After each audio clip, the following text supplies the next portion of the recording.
Alright. What we're gonna do. Man. Alright. We are live, bro. We are live. Sure you can hear me now. Man. I hope you had a good Friday, bro. We moved on to Saturday though. Got some reactions for y'all. Honestly, pretty good reactions today. Let's see. Oh yeah, I can't wait for some of these. Some of these do look very intriguing. I guess that would be the word. I wouldn't know. I don't know if we should talk about it or not, but there's some drama. There's some streamer drama in the stream space. I am a streamer, but I do not know these people, so I don't know if I should talk about it or not. I mean, technically, if I want to go there, I guess I could, but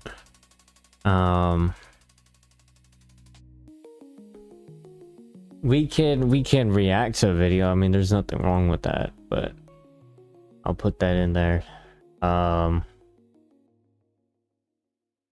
Crazy. I think first we should start on a, you know, kind of educational video, maybe.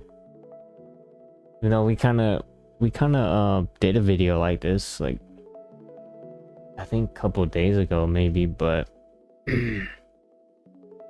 maybe a horror video, why not? But remember,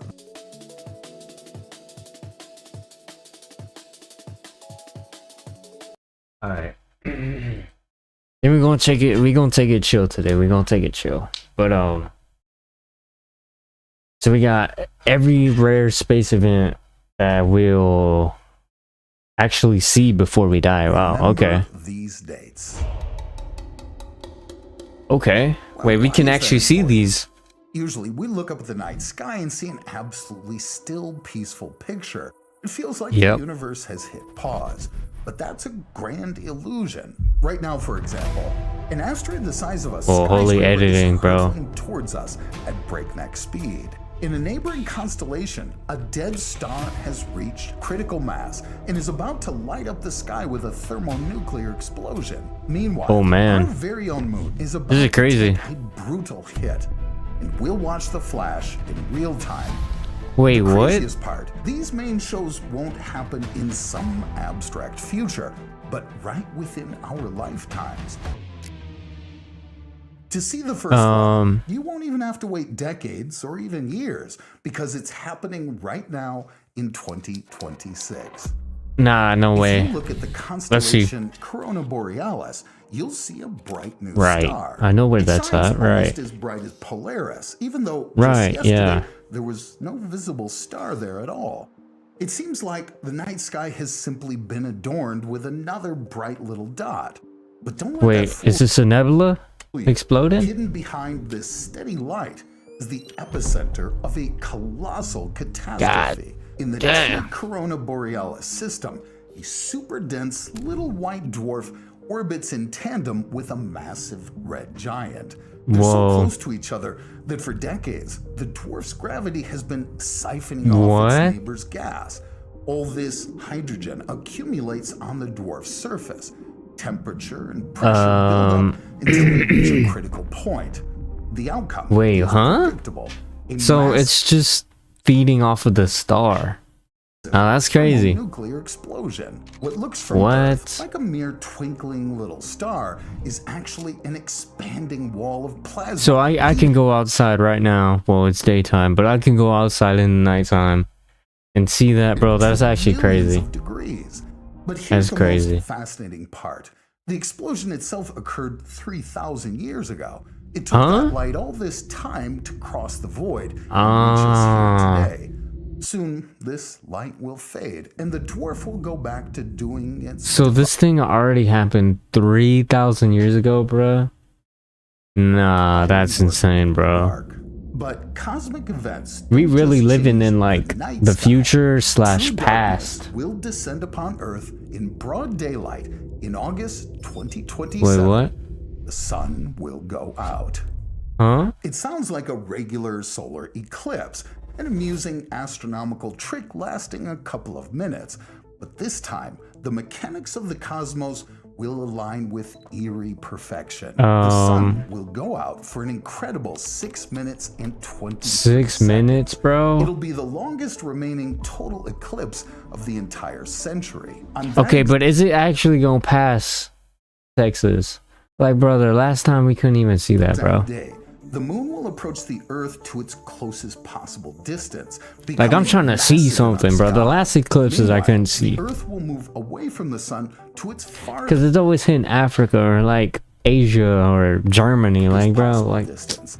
As a result, come on, bro. The giant lunar disk will easily cover up our tiny star. No, that's with crazy, room to though. spare. Such a perfect alignment of orbits is an incredible rarity.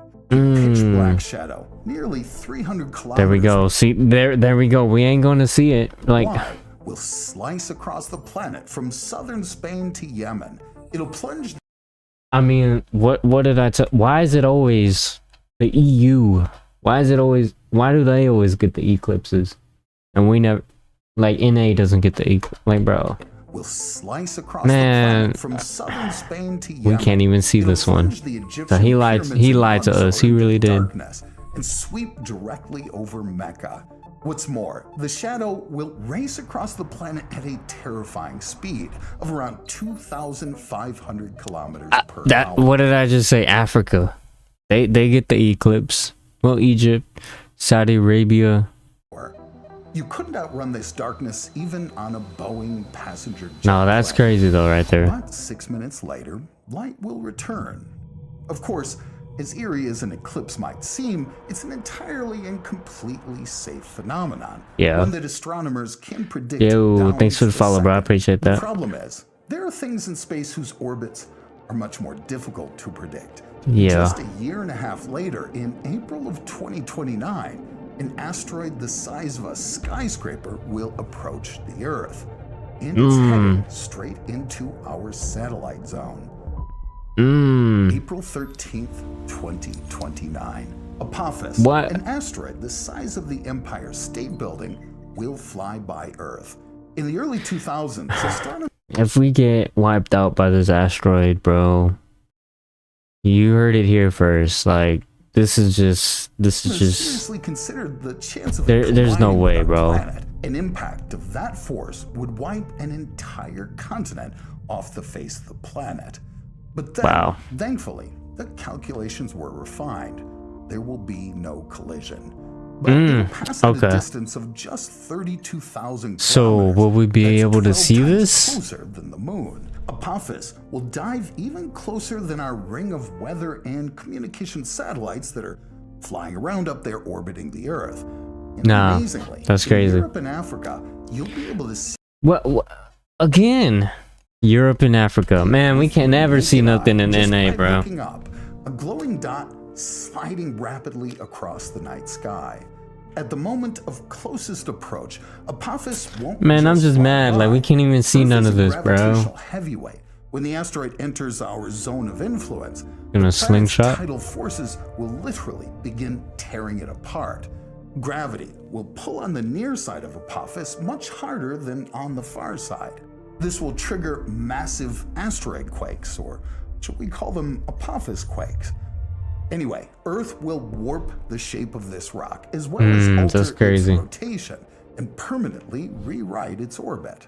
But objects without Earth's immense mass and lacking a dense atmosphere don't stand a chance. Yeah. Which is exactly what our moon is going to experience firsthand Oh, no. in 2032. Is For it months, like, astronomers it's actually gonna monitored get the hit asteroid again? 2024 YR4. The probability of this 60-meter wide rock crashing into the moon in December 2032 was 4.3%. For orbital mechanics, that's a critical threat level. The moon has no dense atmosphere to tear the object apart. True. A rock weighing hundreds of thousands of tons would slam into the surface at full speed.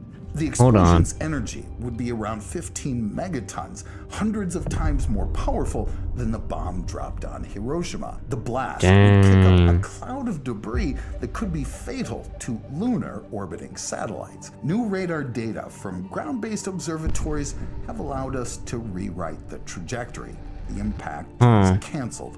Unfortunately, in my opinion, because that would have been so cool.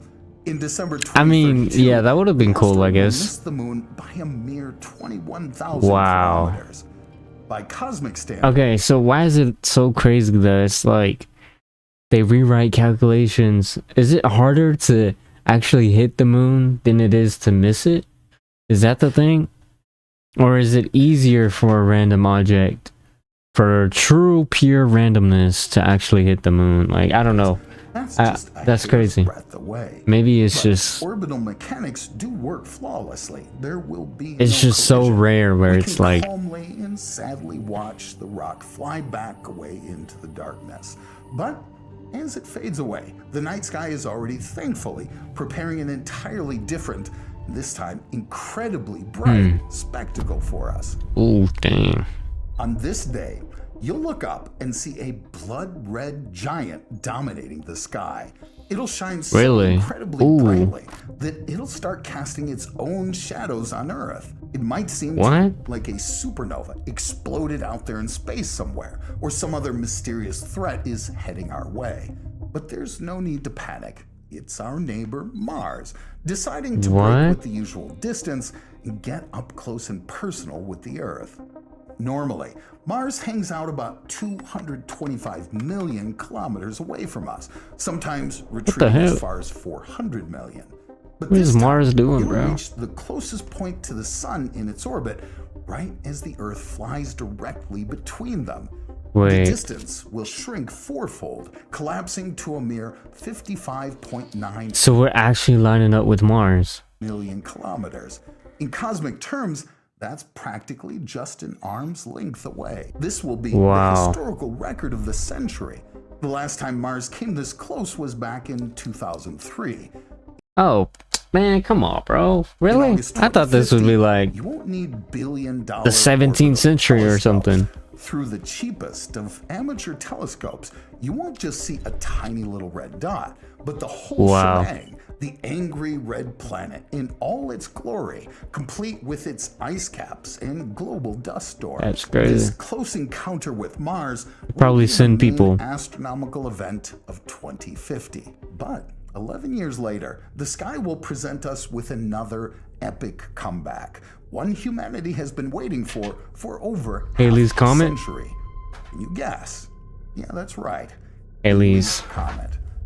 In Man, the that's crazy. This comment, I swear to God, is like so 2061, Halley's Comet will appear again in the so night sky. famous. And this ain't just any old flying chunk of ice. It's the first comet in history to prove the universe runs on a very strict schedule. So True. why and how did it True. become the most famous comet in history? Well, in this case at least, size really isn't that important. It became famous because it helped humanity stop fearing the heavens. Until the 18th century, It was comets always were like considered just harbingers of the apocalypse. They appeared out of nowhere and sowed panic in the streets. But astronomer Edmund Halley destroyed that fear with math. W. That's right. He proved that these objects that had so terrified Europeans for centuries, they weren't And it's always Europeans. Like, bro, different what? omens of doom, but the very same rocks returning again and again on a clockwork There gotta be a schedule. theory against Halley's that, Comet, bro. tethered to the sun by an invisible gravitational chain, comes for a return visit every 76 years. By the Dang, way, 76 it's the only years. comet that a human being has the chance of seeing twice in their lifetime. During its Wow. last visit in 1986, it was 1986, bro. Chat, our viewers, were y'all alive? Let me know. Let me know if y'all were alive to see that, bro. disappointing. Earth and the comet were unfortunately on opposite sides of the sun Oh. on that pass, at a massive distance from each other. So Oh. for most people on Earth, the legendary comet looked like a tiny, blurry little gray smudge. People Oh, had run out and bought binoculars in droves, but even then, seeing anything impressive was difficult, to put it mildly. oh. But in July 2061, Orbital Mechanics will give us 2061. something back. We'll be on the same side of our star at the perfect distance. We'll finally be able to see that magnificently bright tail in all its glory. By the way, that tail is actually the comet boiling alive. As it approaches the sun, this 15-kilometer wide chunk of dirty ice will be roasting in the vacuum of space. It'll shed millions of tons of matter, fly past us, and dive back into the darkness until 2134. 20. It'll leave behind God. nothing but a long trail of dust.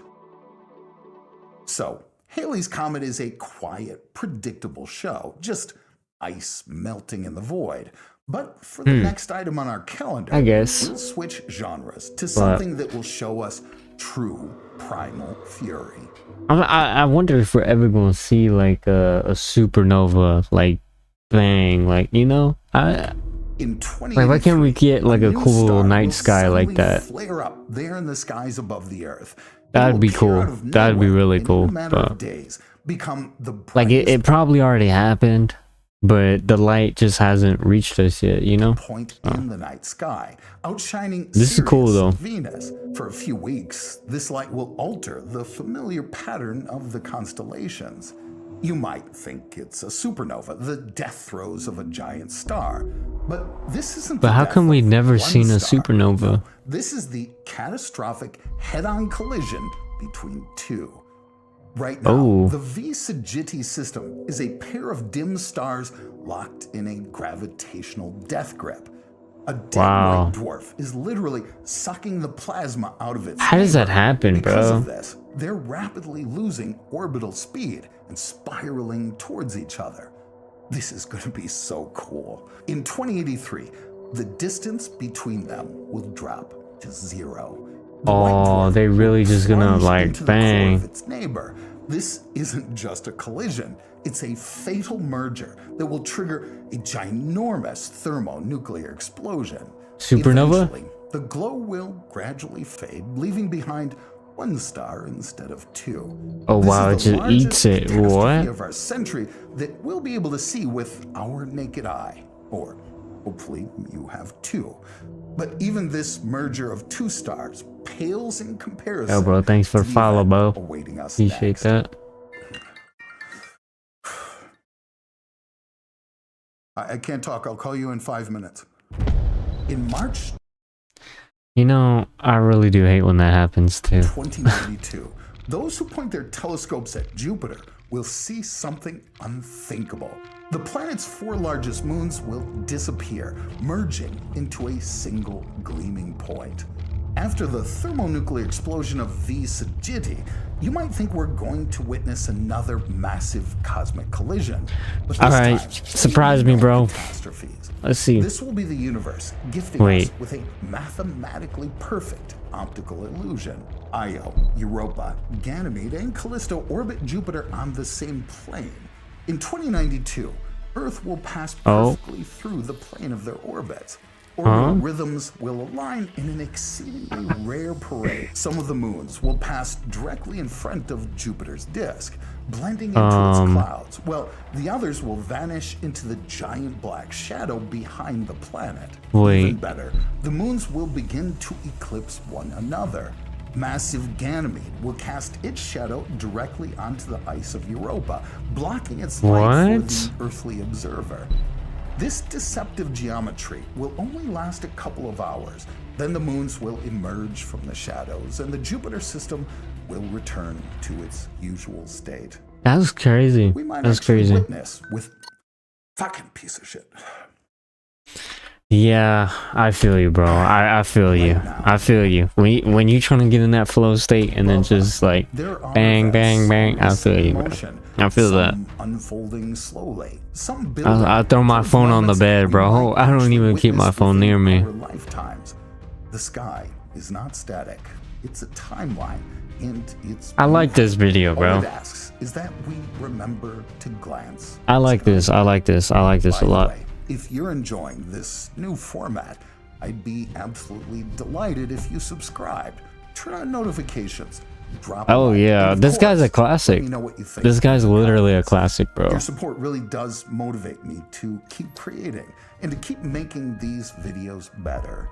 See you in the next Honestly, one. W video.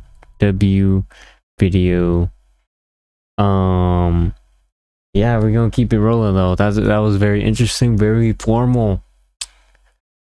Now we might do something scary though. We might do some scary. Let's see.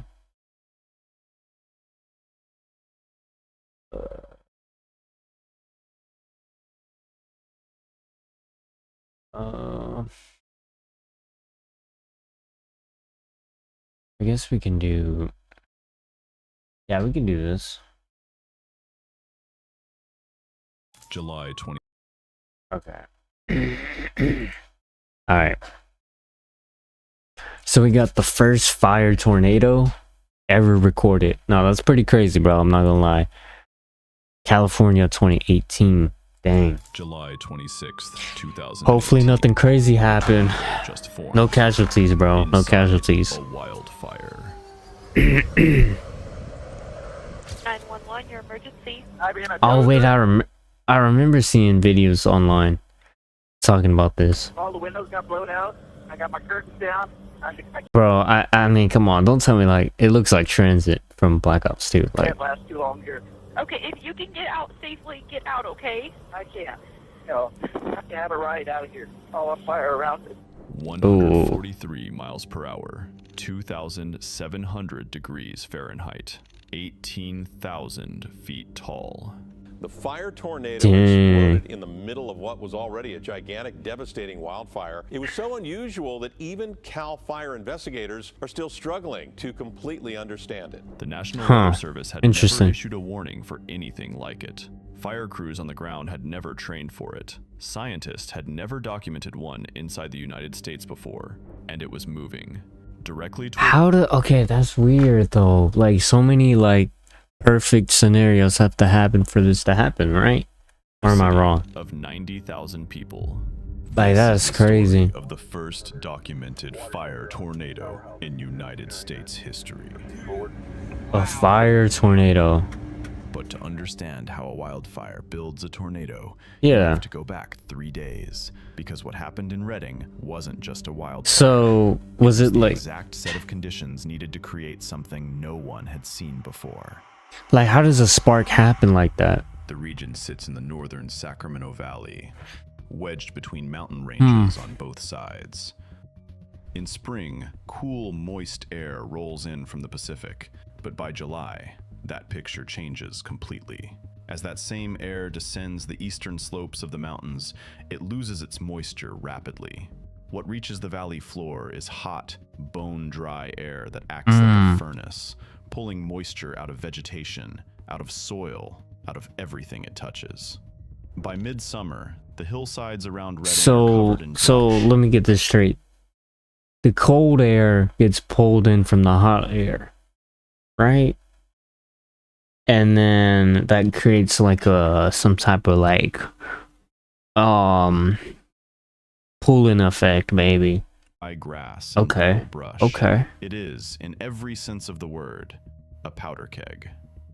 What is The that? summer What? of 2018 had been particularly punishing. When we expect some of the peak heat to hit in parts It's not a of the thermal California siphon, right? Central Nah. Valley. We're expecting It's, the sunshine and really this ridge of high pressure, the classic setup for a heat wave. And so we just continue day after day to bring those temperatures up. After a prolonged drought from 2012 to 2016, the Dang. wet period had encouraged dense vegetation growth across Northern California. By 2018, all of that new And that's growth bad, had dried right? out completely. There was more fuel on the ground than there had been in years. A Oh, record-breaking heat okay. wave pushed temperatures in Redding to over 110 degrees. Because you think Fahrenheit. about it, 3 things to make a fire, right? The fire triangle. You got fuel. You got the ignition source, right? And then oh damn, what was the third one? Fuel, ignition. Oh well, I mean oxygen, yeah, but like Fahrenheit. for days on end. On July 26th I think that's it. itself, the thermometer in Reading reached 113. Well, yeah, without degrees. oxygen, you can't The really air was produce a so fire, dry, so. so superheated that it was already doing half the fire's work before a single flame touched it. All it needed was a spark. Come on, bro.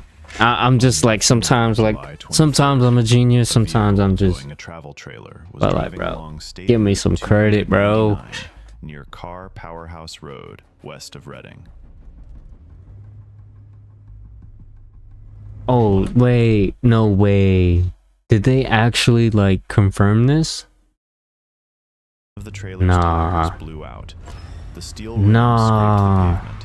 The sparks it generated ignited dry vegetation. This is how it on the happened? highway's edge almost instantly. The car fire had begun. What? In its first 2 days, the car fire was large but manageable, spreading So, the car's tire popped and then bang, like, uphill through the nah, dry that's hills west of crazy. Reading, while crews worked to cut containment lines. Difficult terrain and steep slopes complicated the effort, but the fire was That's not yet too- the monster it was about to become. That changed on Oh July my 26th. god, bro. So what happens to the guy? Like, is it? I'm surely they don't, like, you know, do they fine him for that? That's kind of messed up. Everything Like, what accelerated. happens if you cause a fire like that, but it's like an Powerful accident, weather you know? system to the north began pushing strong winds Oh southward man, across I the wonder what region. happens to the guy. These winds didn't just fan the existing fire, they fundamentally changed its character.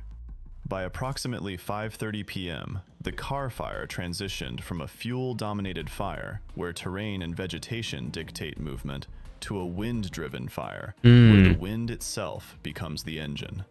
This is one of the most dangerous states a wildfire can enter, and almost no one on the ground realized it had already reached that point. Wow. The fire exploded eastward and downhill, racing toward the western suburbs of Reading at terrifying speed. It moved 3 miles east in just 4 hours. So if you're trying to evacuate, like, where would you even go? Circling You know, to like, river. wow, bro, that literally looks like Black Ops 2. Jump the river. There's a reservoir right there where that black smoke is. It's on the reservoir side. I'm out of here. Evacuation orders went Why are you out even to that close, brother? 38,000 residents. A wall of flames takes down everything in its path. Tonight, a staggering new count. Hundreds of homes destroyed, thousands more threatened. The all-night battle to stop the fire raging in Reading. Firefighters scrambled to keep pace with a fire that was now outrunning almost every response. For people in its path, Dude, that's just the science crazy. didn't matter anymore. Zita Thanks for the Zita, follow, bro. I appreciate who that. lived in the Lake Keswick Estates neighborhood of Reading, did not receive her evacuation order until she could Huh? already see the flames. There was only one How does road that out of her happen? neighborhood. It was backed up with cars. What? She told her children to pray. She recalls feeling the heat through her windows as she waited. Okay, alright, yeah, okay, so... Alright, I'm gonna in traffic, just, watching you know... the fire close in from behind. They made it out, barely. Several Yeah, miles to I the mean, north, 81-year-old I don't know, if I was in that situation, best believe I wouldn't let some cars back me up. I'd definitely find a way out there. Don Smith, a contract bulldozer operator, was working to cut a fire line above the Spring Creek Reservoir when the fire overran his position. A crew Wow. chief made multiple radio attempts to reach him, urging him to get Come out. on, bro, don't try to Two be a hero, firefighters bro. tried to reach him on foot. The encroaching flames forced them back. 4 helicopters dropped water through the smoke and fire around his last known location. The pilots had to guess. They couldn't see the ground. It was so hot that one helicopter's temperature warning Nah. light flicked on, and at 6:08 p.m., it was forced to land. Don Smith and his open cab bulldozer were nowhere to be found. I mean, brother, CAL like... FIRE spokesman Scott McClellan Don't... man, sometimes I wish I don't have to say this, but, like, don't be a hero. Like, even... Look, fires aren't normal where I'm from, but... Man, just... You know, that's someone's job, you know? Like, yeah, I'm sorry, it's not your job, but like, stop. Like, don't try to be a hero unless you're qualified. Unless you're a qualified firefighter, off-duty firefighter, whatever, you know, that's your life. You've been in those situations before.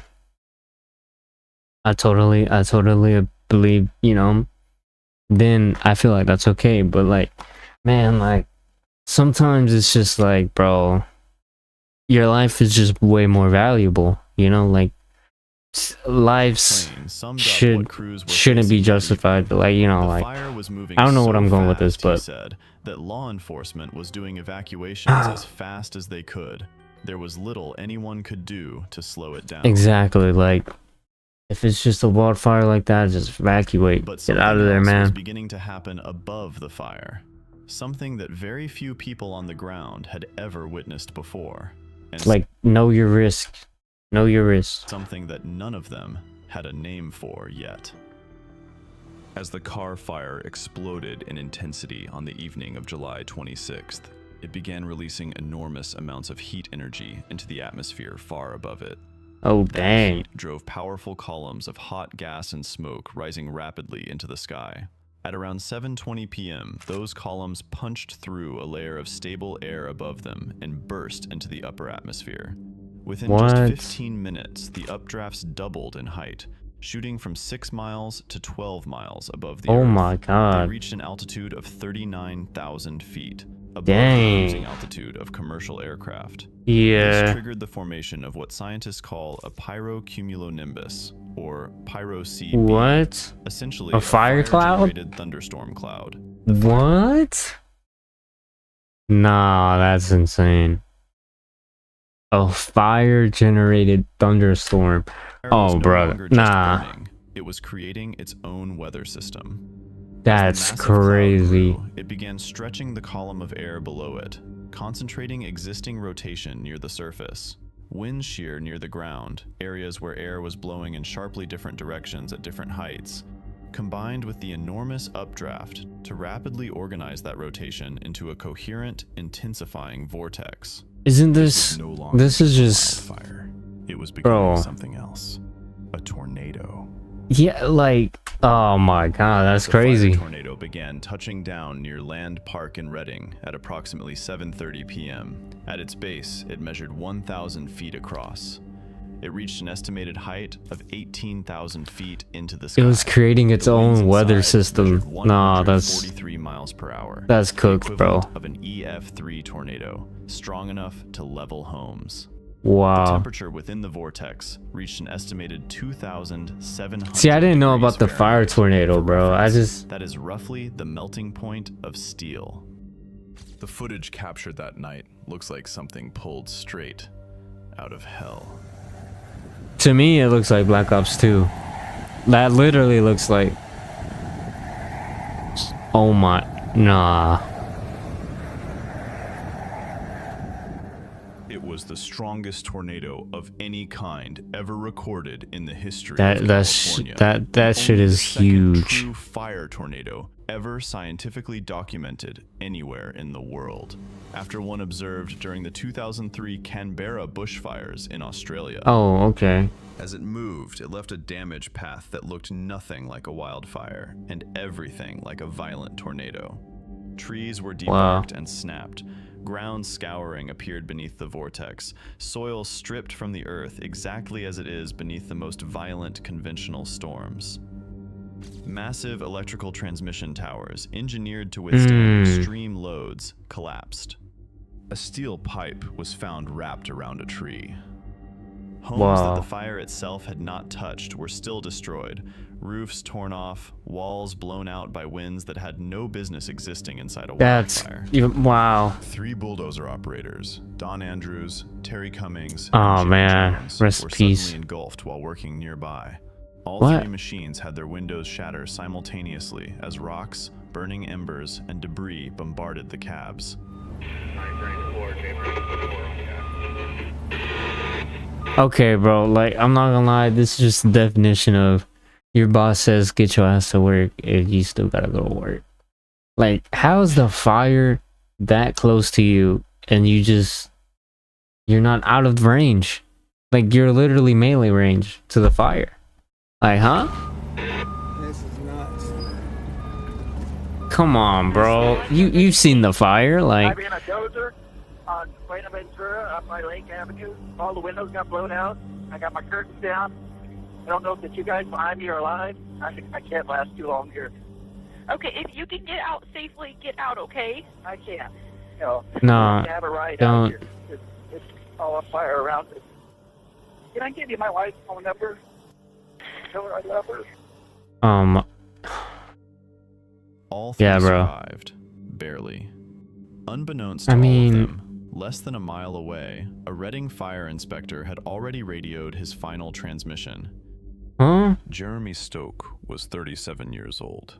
He was a fire prevention inspector with the Reading Fire Department. Not a firefighter on the line, but a man whose job that evening was to drive through neighborhoods and make sure people had gotten out. Oh, When the wow. car fire ignited on July 23rd, Jeremy had been on vacation. He cut it 4 days short. He volunteered to come back. When the fire transitioned to wind-driven and began racing toward the city on the evening of July 26th, Jeremy was already on the street. He was not fighting the fire. He was protecting He people was, from it. yeah. At 7:39 p.m., with the fire tornado bearing down on Buenaventura Boulevard, Jeremy radioed his mayday. He stated his location. He asked for a water drop. He said he was getting burned over. There was no response. Wow. The official CAL FIRE investigation concluded that Jeremy Stoke suffered fatal traumatic injuries when entrapped in the fire tornado while engaged in community protection operations. He was located Damn. in the early morning hours of July 27th. He was the first firefighter in documented history to lose their life to a fire tornado. His colleagues described him as someone who cared deeply about the people of Reading. His final act was driving toward danger to make sure his neighbors Wow. had made it out. They had. He had not. Jeremy was not the only one lost that evening. When the smoke finally cleared, a pilot spotted- Another bulldozer? Oh my god. What? Okay, well, genuinely, alright, this is a question to California. It ain't even about whatever is going on here. Like, why do y'all, what company is responsible of leaving their people stranded like this? Like, Dawn's I'm genuinely confused. bulldozer Why is from there the so air. many? It had been completely engulfed. There was no sign of the protective Oh, metallic no. fire shelter that firefighters deploy as a last resort. Dawn Smith did not survive. Both deaths, Jeremy's and Dawn's, occurred within an hour and 50 minutes along a single 3-mile What's up with stretch the of the bulldozer car fire. people? Meanwhile, in a quiet residential neighborhood on the northern edge of the fire's path, the tornado's wind field was sweeping over homes that had nothing to do with the fire line. Ed Bledsoe had evacuated earlier that day. That's but his really wife, on the Melody companies. Bledsoe, 70 years That's old, really on the had been companies, unable bro. to leave in time. Ed Bledsoe later told reporters that Melody had been on the phone with him as it happened. She told him the tornado was directly overhead. Oh Those were no. among her See, there's last nothing you words. can do about this one. When Ed was finally able to return, nothing was left. I was talking to my little grandson on the phone. He's saying, "Grandpa, please, you got to come and help us. The fire's at the back door." I said, "I What? might buy, honey. Just hold on. Grandpa's coming." Oh Melody man. Bledsoe and her 2 young great-grandchildren didn't make it. That's sad, bro. Prayers to this family, bro. Wow. See, that's The car fire tornado directly claimed sad, 4 bro. lives. The car fire as a whole claimed 8, destroyed 1,604 Thanks for the follow, bro. Appreciate it. structures, burned 229,651 acres, and caused over $1.6 billion in damage. By 8 p.m. on July 26th, the fire tornado had dissipated. It had been on the ground for approximately 30 minutes. The car fire itself continued burning for 5 more weeks, finally contained on August 30th. By then, entire neighborhoods of Reading were gone. Half of the historic town of Wow. French Gulch, all but 2 houses in Keswick. Communities across Shasta and Trinity counties had been permanently changed. In the scientific community, the event generated immediate and significant research. A study published in Geophysical Research Letters documented the fire tornado in detail, finding that it formed through processes nearly identical to conventional tornado dynamics. Not simply a product of fire heat, but a genuine atmospheric vortex driven by a fire-generated supercell. The authors concluded that radar data had contained advanced indicators of the vortex that could, in the future, be used to issue warnings. Jeremy Stokes' name is now written into wildfire training materials across California. Wow. The way fire agencies What a legend. plan for What a extreme legend. fire behavior, particularly the danger to personnel who are nowhere near a fire line, was changed by what happened on Buenaventura Boulevard. Okay, thank God that they did this like investigation. They always do investigations after these, and thank God. I hope they put the companies somewhat liable for these, because like, brother, like, you can't just leave your bulldozer operators out there like that. Like, that's, man, you gotta, first of all, why don't they have a safety truck or something nearby to hop in and literally get the hell out there? Like, they need a way of escaping, bro. You just leave them out in the forest like that, like, bro, they gotta think about these things. But luckily, July 26th, hopefully they did think about these things, bro, 2018, because prayers to the idea those of a people. They fire didn't deserve generating to its go out own like that. tornado was something most people would have called impossible.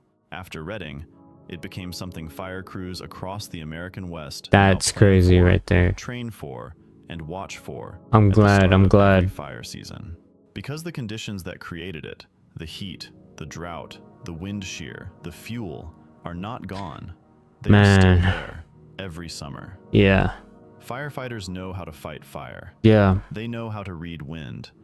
But True. nobody taught them how to survive a tornado made of both. true. So the fact that this happened, though, you know, now it's like it's a thing where it's like you are, the most dangerous like scenarios are the ones that you're not prepared for. So it's like, you know, now that they're prepared for this, they train for this.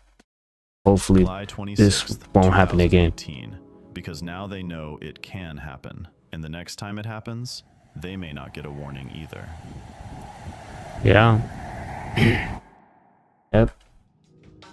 If you Good made it video, this bro. far, Good thank you for good video, being here. bro. These stories take time to research, write, and edit, and every single view, like, and comment helps keep them That's going. crazy, bro. So if you want to see more documentaries like this, consider subscribing and leaving a like. It genuinely makes a difference. And to Man, everyone already supporting the channel, whether you've been here from the start or just joined recently, thank man. you. For real, thank y'all. Thank y'all. Good video. W reaction, W vid. We're gonna keep it rolling though. Prayers to the families, to the people who lost their homes, bro. Shoot. Now we gotta do something lighthearted, I guess. There's this one though I wanted to see. It's drama bait though. It's drama bait. But I was just interested in this. Massive day for the unemployed. I'm gonna watch a little bit of this, bro. Let me see. I might not watch the whole thing, but the Bonnie Files is like, I don't know. This is really drama bait though, but like, Old footage exposed I Bonnie don't- for being an Ava Chris Tyson, let's just say. Don't know who Bonnie is? Me neither, to be honest. So this is Twitch streamer Bonnie, who I believe is a crossbreed between like Pokimane, Valkyrie, and Cinna. She also got into drama recently because she was watching I don't know. these old people and was sort of being a dickhead and being inconsiderate. Also, bear with me, gentlemen. I lost my voice a little bit. I was at the casino yelling at the Chinese blackjack dealer, and you know, just like Bonnie, I hit on 16. She's also Emaru's roommate, which is why Emaru's in the photo here. But basically, like, I don't know. This is just, I think this is, did she make a response? I want to see the response. Because, wait, XQC take? Well, I want to hear that. You don't even need Mizkif to tell you they're weird. That's just icing on the cake. To stop this fake facade crap. The whole time her face, the big drop is frying me. I I see the look in your eyes. We know what happened at the spacecraft. Why the fuck was you hanging with Dave? It's like, okay, I'm too much of this. Yo, use your brain for a second. You don't. Yeah, but why would the person involved tell you how to operate around it? You know what I mean? I feel like that's also a problem. Like, so does that make sense? Why would the person currently involved in that? Should you take their word for it and just and then operate the way they want you to? They are the most biased person to talk to about how you should operate it. Yeah. They're the most involved. All these women in the drama, so why is XQC the one cooking? But yeah, he was like some cute little 16-year-old, and If a man said this, Brett, that's- and after the outcry, it's really weird. All I'm saying. Anyway, even Black Boy Max chimed in. Okay, bro. What, like, bro? Who is this person, bro? Who's this YouTuber? Senate roommate. Oh, holy shit. This is getting a little confusing for me. Okay. What is y'all talking about? His current girlfriend slept with a minor. And how old was she when that happened? Wow. Holy shit. Saying allegedly. She just said this shit in 4K. Gang, she just said that in a WAV file, actually. Bro, we heard that crispy as there's no allegedly. Like, she just said that. What are you talking about? 18? She was 18. Wow. Okay. I mean, oh man, that's so weird. That's so weird. Yeah. I feel like 18 is obviously the legal age, but you're technically an adult, so you can be charged like an adult. And I think you should think about those things, but most 18-year-olds aren't, and that's just weird. She said the guy was, or the boy was like, I feel like the way she was 16 or 17. I can't remember, but either way, that's still illegal, and you just can't do talking that. about it You didn't just help her can't. case either. She was talking about like getting Minecraft XP, and this might be her only opportunity to be with like a minor. this is Okay, I didn't know about that. Oh wait, so somebody's younger than me. She was 22, not 18.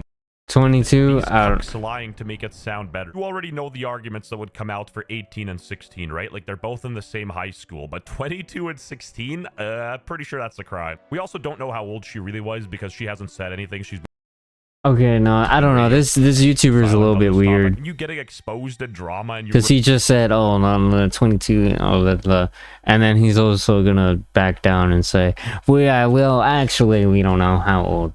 That's just kind of weird, bro. Oh, okay, but referred to as Sidectone chimed in. Men's lives are over if they get accused of things women have admitted to actually doing. I don't know. I just think the drama's a little bit weird.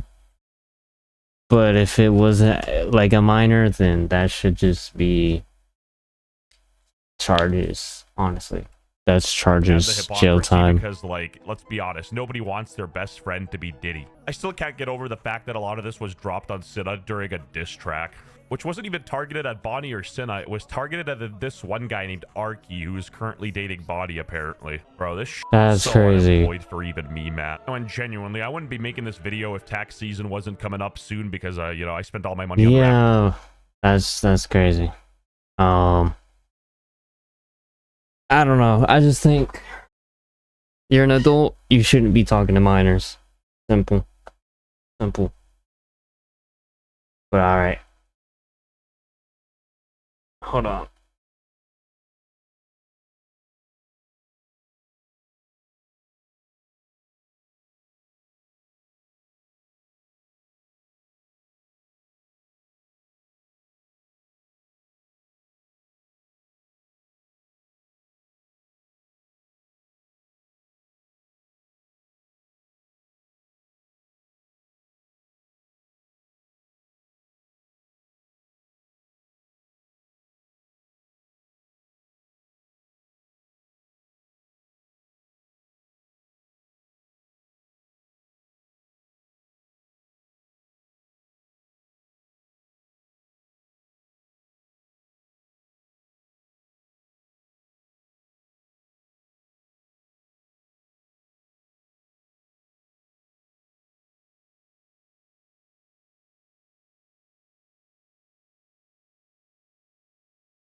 All right.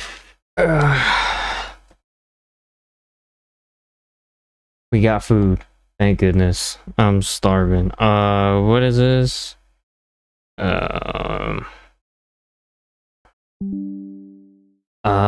Did I F? Wait, did I fully F? No, I don't think I did. Alright.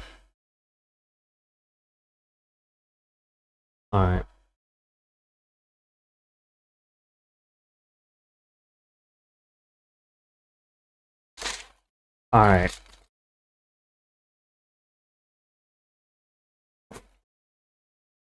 Yeah, I don't know. Of course I fully F, bro. That's crazy. I don't know, bro. To me, I think it's just a bit weird. Hold on. I got so much stuff going on right now.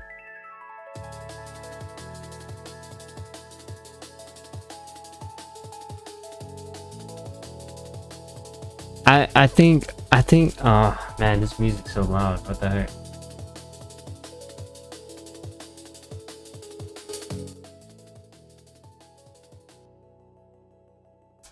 I don't know. Let me get my thoughts together. I don't even know.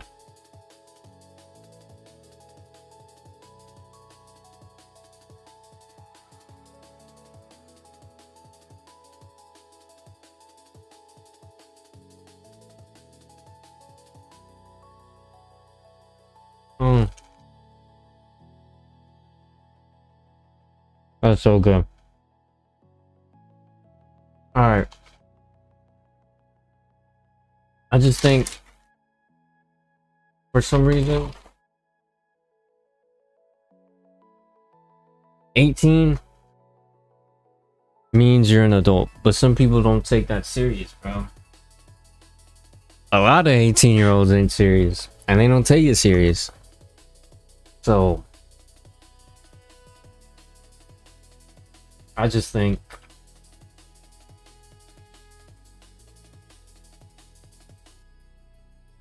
sorry, this is the best combo. I just think it's not acceptable, bro. Classic reverse the roles, but you don't even have to do that. But no, that's still illegal.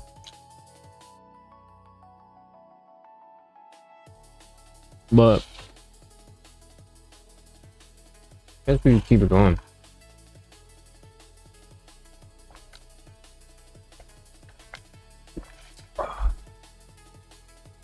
Alright.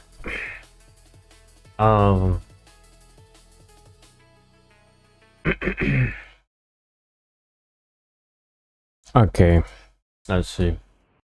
We got disturbing internet horrors of Texas. Oh nah. Let's see if I know any of these, because I am from Houston, so. Ooh, is that loud? Now, I do know the stereotype, all Texas full of cowboys. Like, bro, come on, bro. It depends on what part, bro.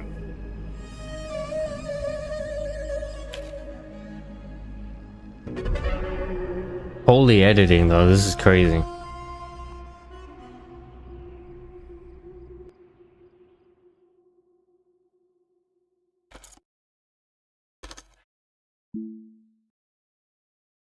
Ooh, Phantom and police here? Where at? It's a Monday morning in April. A small Texas town is still asleep. In a few hours, Where? people will be making coffee, driving to school, going about the ordinary mechanics of an ordinary week. But right now, in the dark, something is happening inside a church on the edge of Midlothian. Something that will consume the town, the internet, remain unsolved for years. A 45-year-old fitness instructor named Missy Bevers is about to arrive for work, and she doesn't know what's waiting for her. Huh? Missy Bevers was not a stranger to her community. She was someone people knew really well. Someone they showed up for at 5 in the morning. She was 45 years old, a wife, and a mother of 3 daughters. She lived in Midlothian, Texas, a small city about 25 miles southwest of Dallas. Okay, sounds Missy about. taught fitness classes through a program called Camp Gladiator, an outdoor and indoor boot camp franchise that had exploded in popularity across Texas. Huh. She was enthusiastic about it, and by all accounts, she's exactly the kind of instructor you wanted. Okay. She arrived at Creekside Church of Christ in the early mornings of April 18th, 2016. The church had agreed to let her use the space for her class, which was scheduled to begin at 5 a.m. Her job was to come in early, set 5 a.m. for a gym lay out class? equipment, unlock doors, and get the space ready before her students rolled in. It was a routine that she did many times before. Nothing about that morning should have been different, but it was. Oh When no. Missy students arrived at Creekside Church of Christ just after 5 a.m., they expected to find their instructor warming up, maybe with some upbeat music already playing. But instead, they found glass. Oh Broken no. glass scattered all across the floor, shattered display cases, doors that had clearly been forced or battered. The place looked like something had torn through it. And then they found Missy. She was inside the church. She'd been badly beaten. What? bludgeoned With what investigators would later describe as a tool consistent with a hammer or similar instrument. Her injuries were to her head and chest. The cause What? of death was rolled blunt force trauma and puncture wounds. And she was pronounced dead at the scene. Man, come on, Midlothian bro. isn't really a big town. It's a place where a murder takes up the front page, Yeah. stops her conversations, and lands in the lap of every single person that lives there. And this murder, the circumstances, the location. Alright. Sorry for peeking, but small town, clearly it's either someone that's not from there or someone who's like really super close to her. And the sheer brutality of it all shook the community to its core. But you have to go with But someone luckily, who's the close church to had her. Security cameras. And if The there was a cameras captured motive. An individual inside the church approximately 3:47 a.m. and 4:21 a.m. well before Missy arrived, and hours before her students showed up. Is that a The hammer? figure is dressed in full tactical gear. The person is wearing a black tactical helmet. They have on a heavy armored vest. And across the chest of the vest, in bold letters, it reads police. They're wearing black gloves, dark pants, and heavy tactical boots. Nah. And in their hand, at various points in the footage, it appears to be a hammer. The intruder walks through the hallway to the church slowly. The Phantom smashes glass display cases, searching for something, or simply just trying to cause damage. He tries multiple doors, testing which ones are locked and which aren't. But what makes the footage so deeply unsettling is the intruder moves strangely. There's an instinctive, unusual gait, kind of like a waddling or limping motion, that observers have described as pigeon-toed, like his feet were turned inward slightly, or the person's working with some kind of physical constraint or injury. Their motion is calm, unhurried, and very casual. And at several points in the footage, Yeah. the person in the footage appears to look directly at or toward the security cameras. The glances being intentional or not, it makes it one of the most chilling details from the footage. The police released footage to the public just days after the murder. They were desperate for leads, and the footage went viral almost instantly. Okay. In 2016, true crime had already become a cultural juggernaut. This is probably a serial killer. Maybe not even a serial killer, maybe just some random person breaking in, and then Reddit had active he saw communities someone like, dedicated you to know, unsolved cases. Facebook groups were spiraling faster than anyone could count. he saw the And when that instructor, surveillance bro. footage it hit like lightning. Within days, Facebook groups with tens of thousands of members This is analyzed the weird. footage frame by frame. Reddit threads dissecting every detail, and people were even tagging strangers, naming suspects publicly, digging Dang. through the backgrounds of anyone connected to Missy Bevers. Yeah. With absolutely zero legal authority, this actually created a serious problem for the actual investigation. The police found themselves trying to chase down hundreds of tips. Some were a little bit credible, but the most were widely off base. Yeah. And it was actively harmful to the innocent people who had been falsely accused. But one of the most significantly early leads caused by this public frenzy was centered on someone very close to Missy, her husband. Yeah, that's gonna be a husband, target. Brandon Bevers, was working offshore at the time of the murder at an oil rig in the Gulf of Mexico. Okay. Which is a very solid alibi. Yeah. Geographically speaking, you can't drive back from an offshore rig to Texas at the middle of the night and make it back before anyone actually notices. Is there a motive He was though? never arrested or charged with any connection with her death. But in the court of internet opinion, he was tried and convicted many times over. And the police, for their part, have never publicly named an official suspect. And what makes the case so hard to pin down on just one person is the gear the person was wearing. And even the gender of the suspect has never officially been confirmed.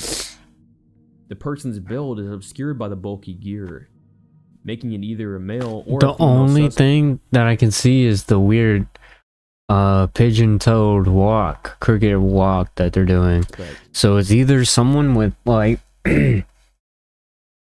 obviously messed up feet or like someone older. And I think it really comes down to actually the footage.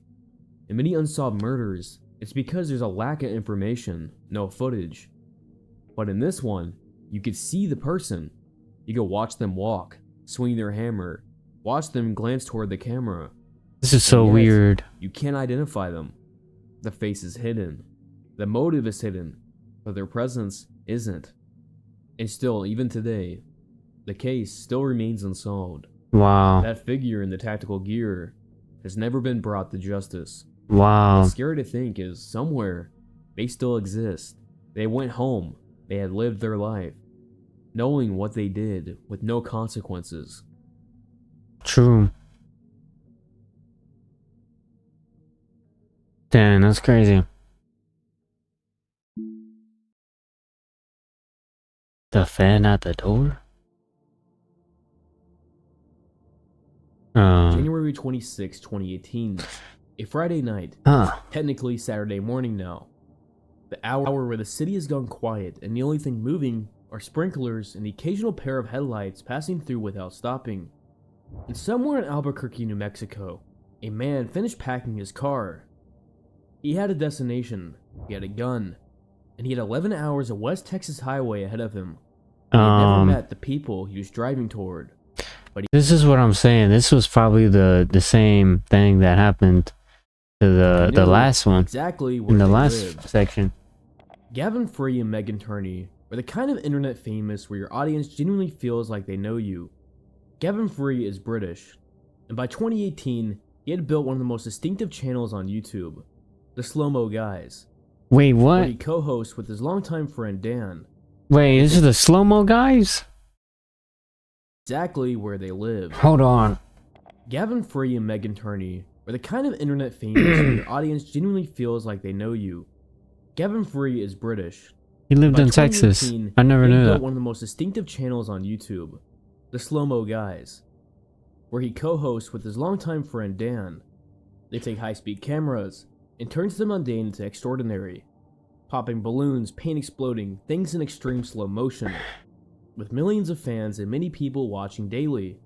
But Gavin was also the core personality at Rooster Teeth, an Austin-based production company. Gavin's persona was woven into years of content, game shows, podcasts, let's play videos. Oh, His that's laugh, creepy. His voice, and his running jokes with the cast. They were all part of his brand for the internet. And as for Meg Turney, they had built their own following independently. A host, cosplayer, and streamer. She'd been a face of Rooster Teeth's online presence, and they cultivated a deeply engaged audience around her personality, her cosplay work, and her gaming content. She was funny, personable, and she connected with the people who followed her. And together, they were a couple. That's And the like scary thing with, you know, stalkers and a lot stuff of with creators in streamers their and era, they let their audience in on that. that's crazy. Glimpses of their life together, and the general impression that if you followed them both, you knew something about who they really were when the cameras weren't actually running. Christopher Eric Giles, 26 years old, from Albuquerque, New Mexico. Bro. Albuquerque to Austin is roughly 11 hours by car depending Bro. on the route. Somewhere between 850 and 900 miles through West Texas. That to Austin? nothing through the long flat dark of the I-10 corridor. It's a drive that takes most of a day or most of a night. And on January 25th, 2018, Trying to look at the signs. I don't think that's Austin. I don't know. with him, he had a free Hold on. 25th, 2018. Bunker Hill Road. I don't know. Is that Austin? Don't look like Austin. Maybe it could be. 45 caliber handgun. And he That's had on a my city destination. for a second, bro. Giles was described as being single, lonely, and disturbed. And those descriptions Oh my. proved to be accurate when you look at Giles' phone, the notes, the entries, and a private archive of a strange fixation. It paints something more specific than just disturbed. He had hundreds of notes about Meg Turney, a sustained, detailed, one-sided emotional relationship with a woman he had never met, and a woman that never knew he even existed. Oh my And he also god. had notes about Gavin. One of them read, "I want Gavin free to die alone with no children." What's strange Bro. It seems like a mugshot. This better be a about mugshot. this is that this isn't even just a random comment on a random online forum. This was something Giles wrote down and kept with him. A private statement of intent that lived in his phone alongside his feelings about Meg. The two sides of the same obsession. He wanted her, and he hated the man she was with.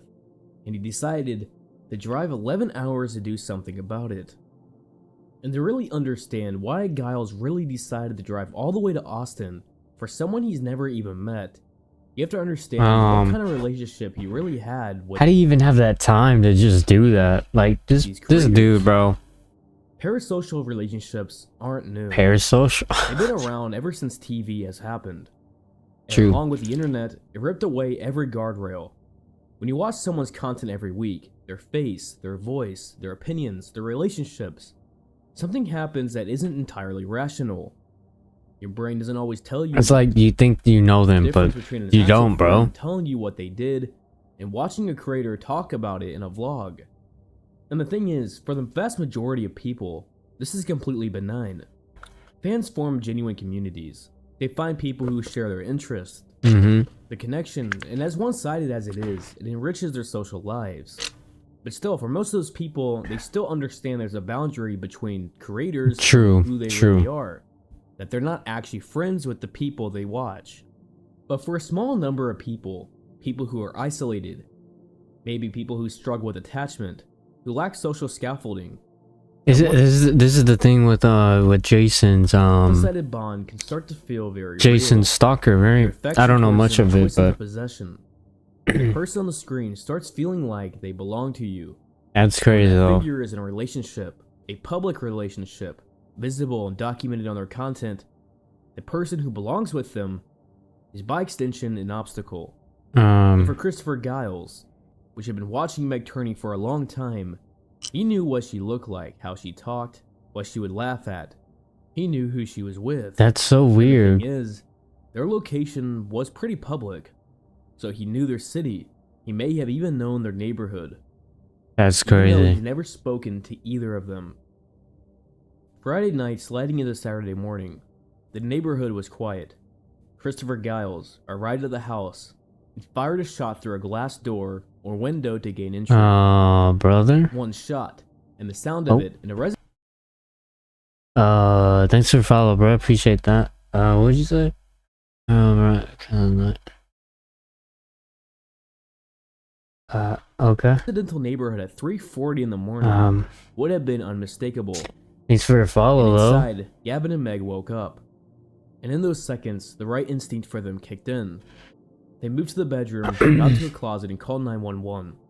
And while they were in that closet, while Gavin and Meg were crouched in the dark, on the phone with emergency services, Christopher Giles... Wait, he leaned broke through the in? Nah, bro. He actually broke in, bro. That's He crazy. was looking for them, but he would not find them. The Austin police responded quickly. When officers arrived, Giles fled to his vehicle and a confrontation followed. A shot was fired at police, and the officers returned fire.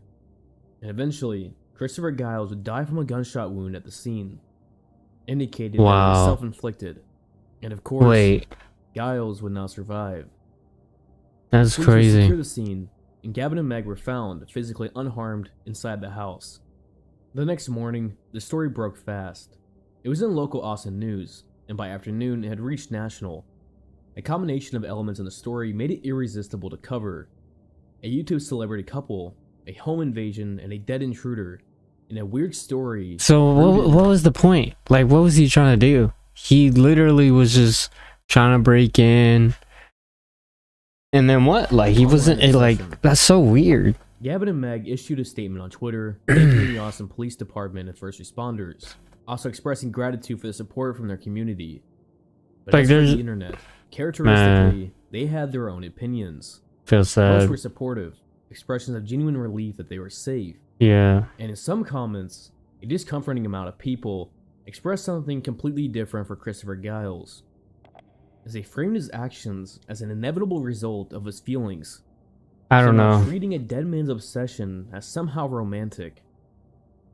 Of course, this was still a very small amount of people who would actually say this. Maybe it was also a joke, but still, as you know, the internet is a strange place.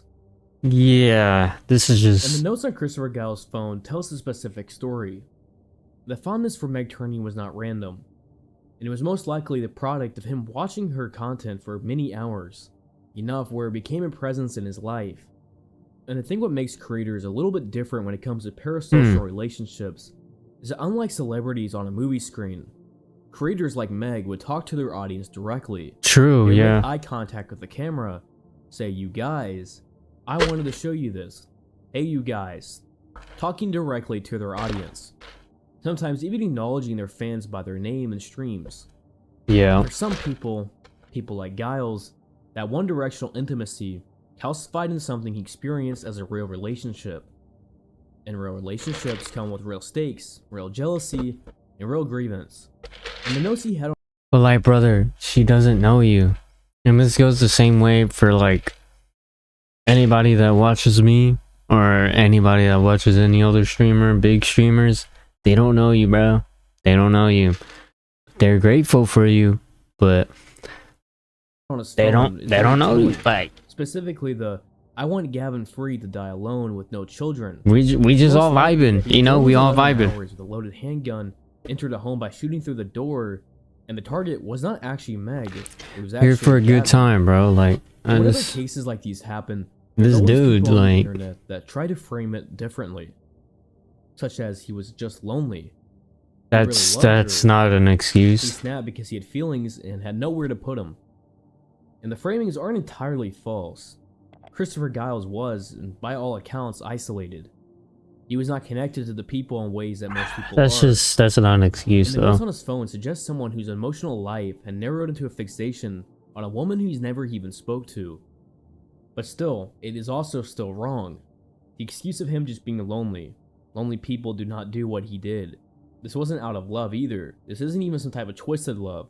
It's It was just mental entitlement. health, like, They believed that enough hours of screen time had earned him something. yeah. And for some reason in his twisted head, he believed that Meg Turney was his.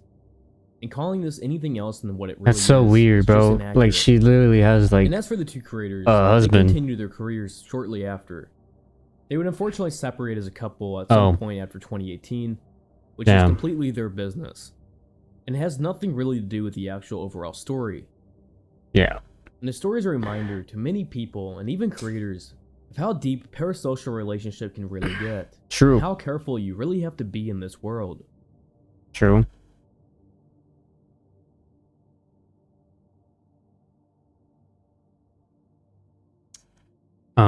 Silence. Yep. Okay, 8 seconds. 8 seconds. It's a Thursday night in April. Wharton, Texas. Population just under 9,000. A small city in the coastal plains southwest of Houston.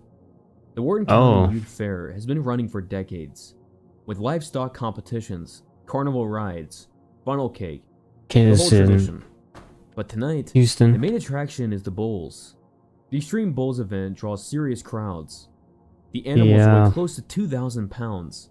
The riders are professionals, some of the most physically conditioned athletes in any sport, training for a discipline that demands 6 years of muscle memory to survive just 8 seconds. Yeah. The stands are full. Families are in the bleachers. Kids are up past their bedtimes. And one of the riders scheduled to compete that night drove here all the way from Wyoming. His name, Dylan Grant. He's 24 years old. And somewhere in the crowd, people who love him are watching. Bull riding usually doesn't find you. You usually find it yourself. It starts usually at a young age. Maybe when you're experiencing rodeos yourself as a kid. And for Dylan Grant, the image never faded. Grant grew up in Wyoming, a state where rodeo is less of a sport and more of a cultural inheritance. Yeah. The wide open country, the livestock culture, and the deep roots in Western tradition. It all shapes you, and for Dylan, what it shaped was a bull rider. And he was actually good early, good enough to pursue it seriously. In 2018, at just 18 years old, he passed his PRCA permit, his Professional Rodeo Cowboys Association credential, the entry point into professional competition, the point where riding stops being a passion and starts to look more like an actual career path. That's crazy. And getting that permit at just 18 tells you something. The organization handing them out isn't doing it as participation trophies. You've had to demonstrate skill, commitment, and the physical capability to compete at a professional level. Dylan Grant had all three. Over the years that followed, he worked the circuit, event after event, town after town, an unglamorous middle distance of a professional rodeo career, where the prize money is very modest, the travel is relentless. But by April 2025, that's crazy. He'd been doing this for nearly 7 years. He was at the stage of a bull rider's career where the work has paid off enough to keep going. He wasn't a household name in any regard, but he was the kind of rider that other riders knew. The kind of competitor who would always be back at your event in the following year, who you would see in the next rodeo. The Extreme Bulls format is part of the broader professional bull riding ecosystem. These were high-energy events, often attached to county fairs and regional rodeos, that run multiple rounds over a few nights. And the animals on these circuits aren't beginners. These are bull contractors, companies and individuals who breed, train, and supply bucking bulls that had spent years developing animals that are powerful, unpredictable, and genuinely difficult to ride. The best bulls become well known within the sport. They have names, they have records. Oh, I didn't even know, like, study them. And the bull Dylan dang, Grant you gotta for study a second round bull? competition was named Commander. In bull riding, the draw matters enormously. There is no choosing your animal. You get what you get, and you have to prepare accordingly. You have to watch footage of the bull if it exists, talking to the riders who've been on it before. You have to adjust your approach based on the animal's known tendencies, direction of spin, the way it drops its head. Whether it has a certain move when it comes out the chute. In Commander, that was the draw. And on that night of April 3rd, 2025, Dylan Grant climbed onto him, wrapped his rope, set his grip, nodded his head, and the gate opened. To receive a score, you have to stay on for 8 seconds. Measure from the moment the animal leaves the chute to receive a score. 8 seconds, during which a 2,000-pound animal is doing everything in its power to remove you. Most rides end before that. The bull wins more often than not. A buck off usually isn't failure. It's the expected outcome against the toughest animals. No, I hope not. What matters is how you fall, how you land, and where you can move fast enough once you've hit the dirt. Oh god. And sometimes you always can't. Oh no. Dylan Grant came out the chute very fast. He was quickly bucked off Commander during a second round ride. After Grant hit the ground, Commander, as bulls will, continued moving. And he came down on the rider. Oh no. Was to his head and his neck area. In the stands, people bro, don't. Who've been watching rodeos their whole lives and knew what a bad fall looked like.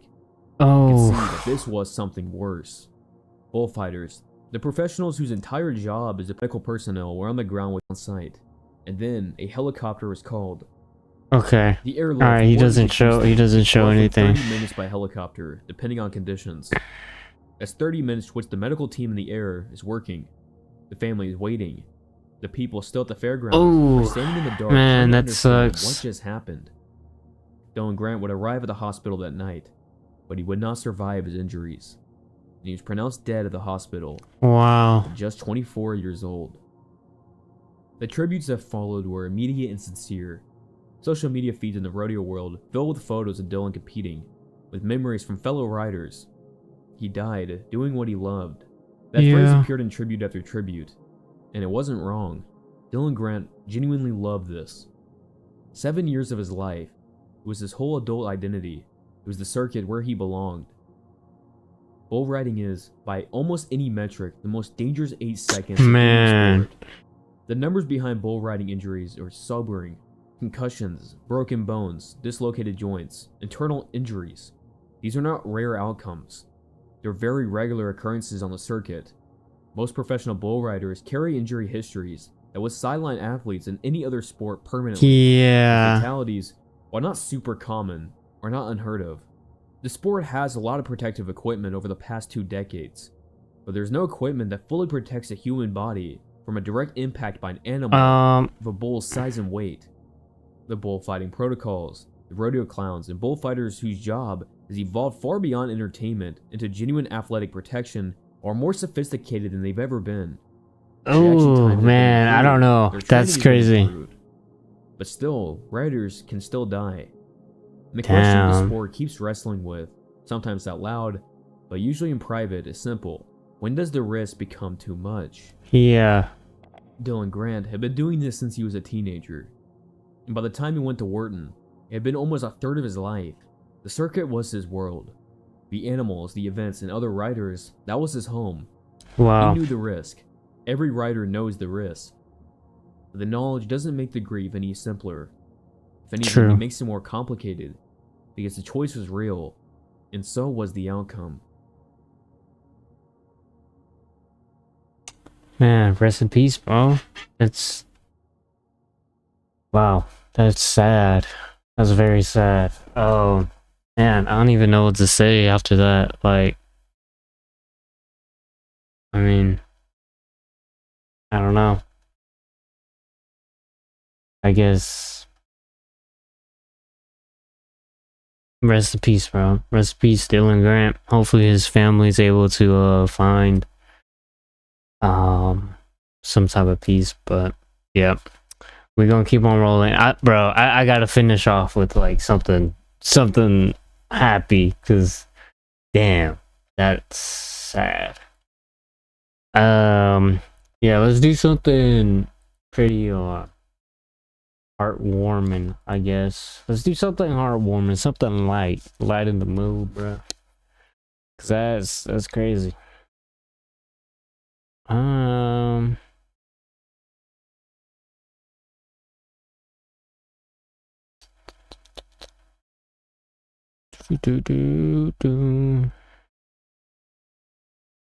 Something cool. Something cool.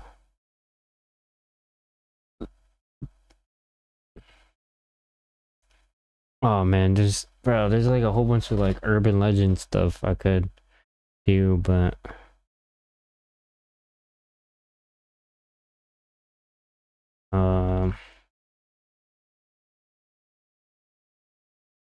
some nice, maybe bro, there's like nothing right now. What the heck? I'm gonna put music back on.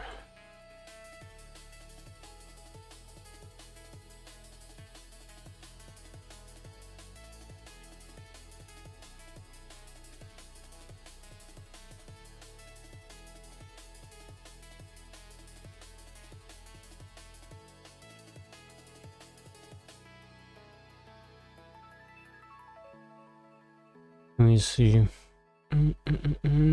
A lot of people liked, I don't know, for some reason a lot of people liked the Guess the Song quiz. I wasn't too good at it, but we could try that. Let me see.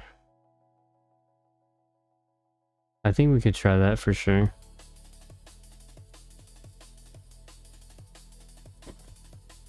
Maybe they have some stuff on their channel. Let me see.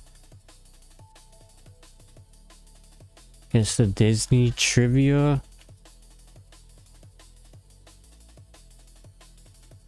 Pop culture. I mean, I don't know. Could do another one.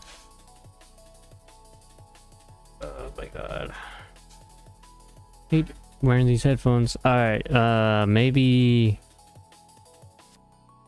2000s. That's true. That's true.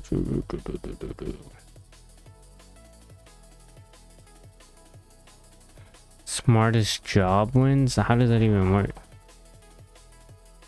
I don't know. Let's see.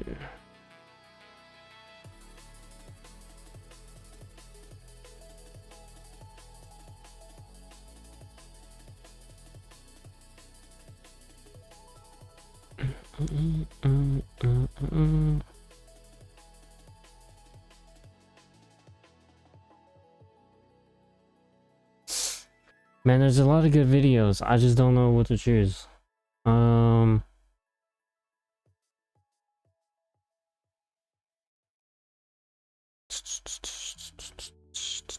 want to end on something, you know, lighthearted, like something cool, something nice.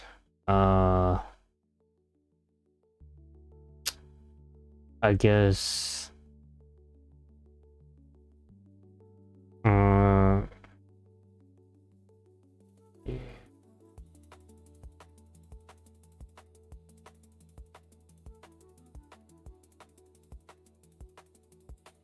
the heck is this?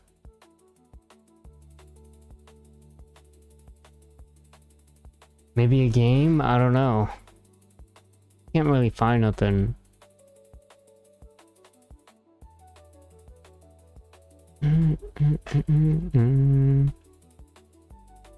Alright, one more quick video. I'm trying to find like a quick video. None of them are really that quick, but I don't know. I guess we might just find something else later.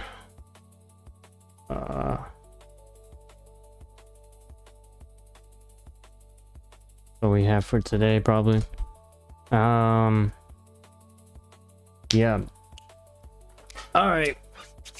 Then I'm finna head out. Thanks for watching. Thanks for the VOD watchers. Appreciate that. And we are out. I'll be live tomorrow.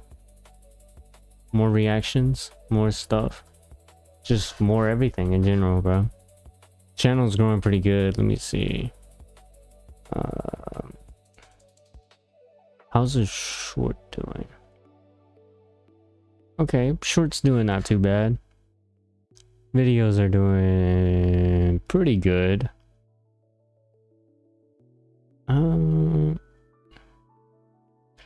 Yeah.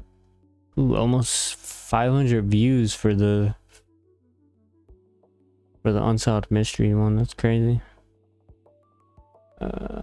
Damn, that's